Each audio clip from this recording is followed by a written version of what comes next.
Well, vampires are among us, but they're not the ones that you're thinking about. A professor at Idaho State University co-authored a study about real vampires and those with alternative identities.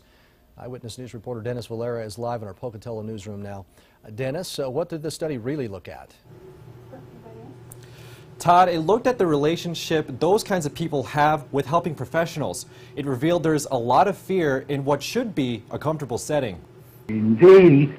This is how most remember vampires. That's Edward Cullen. This is the more modern vampire. But according to DJ Williams, neither represent real vampires. Williams has been working with the vampire community for nearly a decade. The key feature of real vampires is they believe they need to take in subtle energy to maintain physical, psychological, and spiritual health. They may or may not be interested in vampire myths and stories, and some are, some aren't, but it's not about that. The study asked 11 vampires if they felt comfortable sharing their identity with a helping professional. There seemed to be a consensus. And the answer was no, wouldn't do that for fear of being stereotyped or misjudged or misunderstood and those kinds of things. To present their findings in the study, DJ Williams and Emily Pryor used poetic snippets.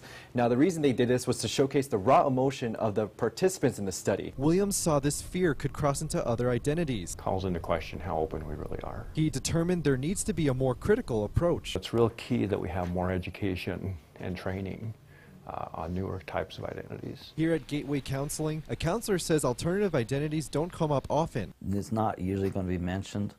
A lot of times I'm aware of it, but it's just not the issue they're coming up to counseling for. But if they do come up, he won't ignore it. If I don't specialize in that, then it's my responsibility to refer them to someone who specializes in that.